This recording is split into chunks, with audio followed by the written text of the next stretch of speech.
Good news mga daily commuters, bagong station ng EDSA Busway nagsimula ng construction. Dito yan sa may Cubao malapit sa Araneta City. So tatlo yung bagong station na i-build. So na-announce na to noong 2026. So meron to sa Cubao, Magallanes at PITX. So itong bagong station ay lampas lang dito sa may bagong Philinvest Mall. At ito ay in between ng NEPA Q-Mart and Main Avenue Station. Ang dating Araneta Center, Araneta City na ngayon. Ito naman yung bagong expansion ng Gateway Mall 2. Itong 35 hectareang commercial, residential and entertainment mixed-use district matatagpuan dito sa Cubao. So napakarami ng mga commuters dito kabayan at isa sa maganda ditong lugar to, very convenient para sa mga commuters dahil ang dami ng mga modes of transport at itong pupunta natin ngayon, bagong EDSA Busway Cubao Station.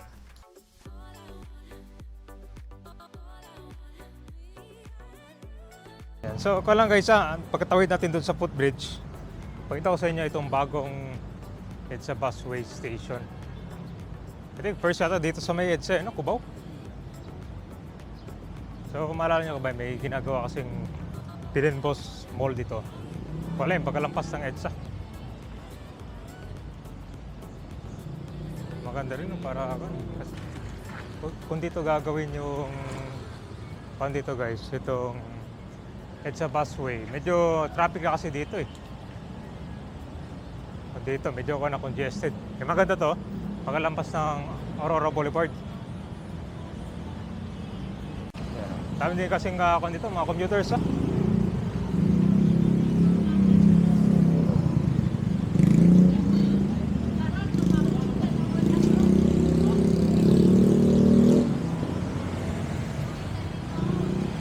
Maayos na kasi dito kabayan, wala na yung mga drop-off area dito ng mga bus. Nilipat na dun sa gitna.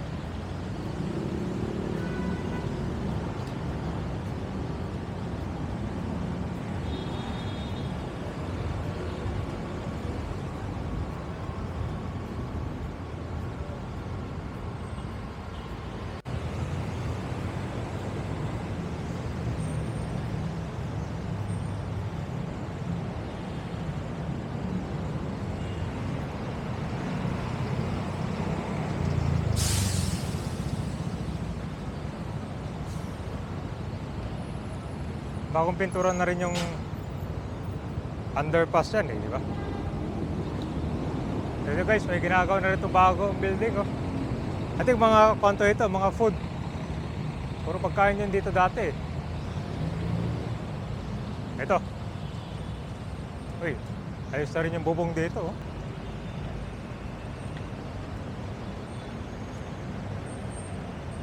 Malinis oh.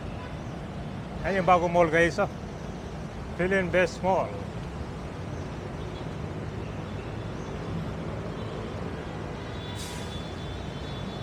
Malinis to. So ayan.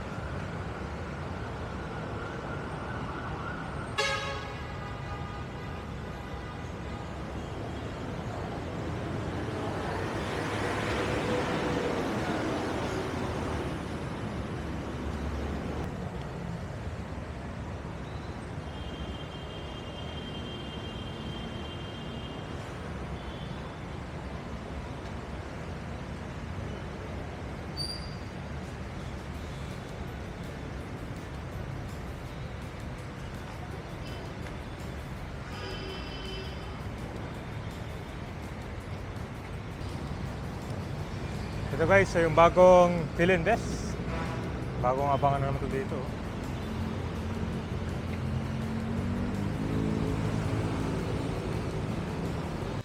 Itong bagong Philinvest Mall ay located dito sa EDSA Corner Aurora Boulevard. So, very accessible na to dahil connected sa public transport. Walking distance lang sa may MRT Cubao at LRT Cubao Station.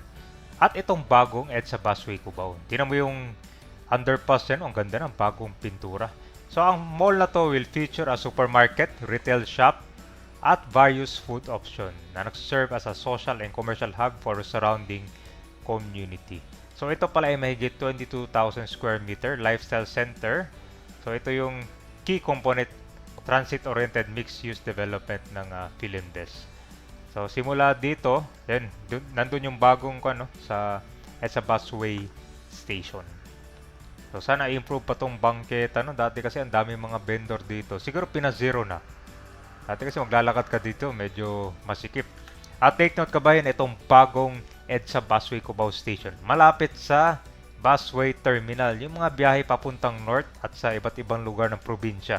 Nandun lang mismo malapit sa footbridge.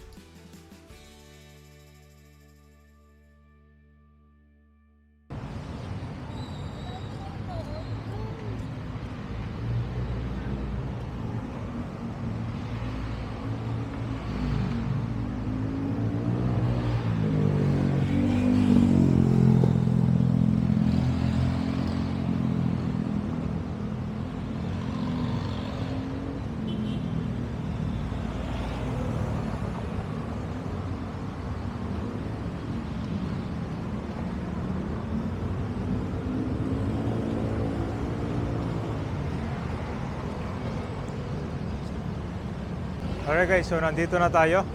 At ayun na nga, pagkalampas nitong footbridge, ito na yung bagong EDSA Busway Cubao Station.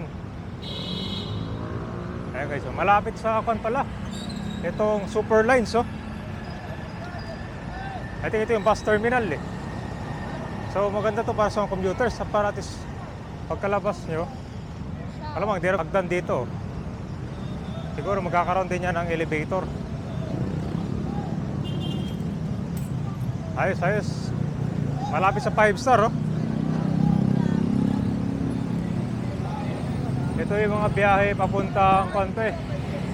Sa may Tagupan, San Carlos, T-Flex. Papunta ko pala to sa North, sa North. Sa North pa rin kami ang biyahe ito guys. Ayan, so ito yung bago. Tingnan natin.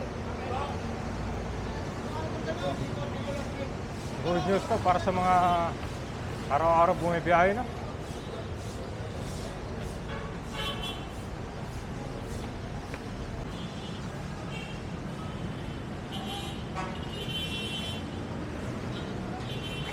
Ayan na. Ayan yung bago. Malapit sa bus station, bus terminal.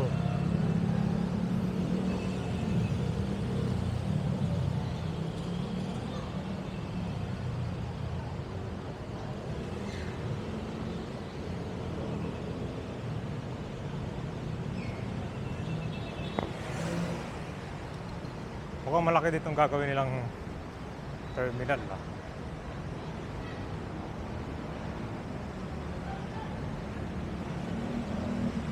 So malamang dito yung access sa kabayan. Sa may footbridge. Mauntog ka pala dito, oh. Kailangan mo ibaba yung ulo dito guys pag nasa mga 5 feet ka.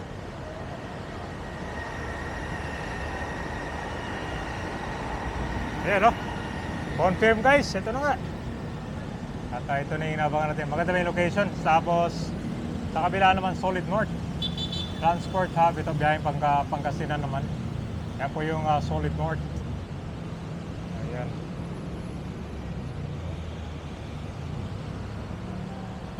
So ito naman yung papuntang kanto sa Araneta.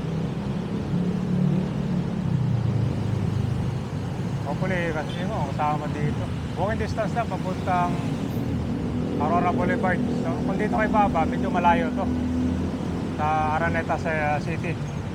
Pero kung dito kayo sa 5-star, malapit lang. Talagang rekta pagkababa nyo. Yung footbridge ito, malamang siguro magkakaroon pa ng kanyan elevator, no? Para sa mga PWD. Para hindi naman sila mahirapang kung dito tumanan.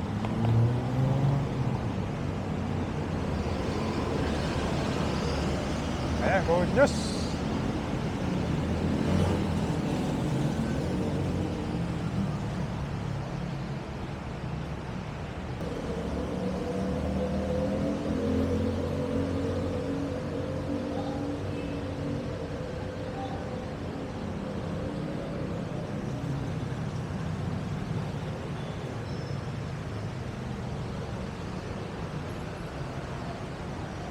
May Superlines Transportation at saka yan yung Philinvest Mall. Oh. So kumbaga kung Philinvest kayo kabayan, dito kay Baba. Malayo yung main avenue dito.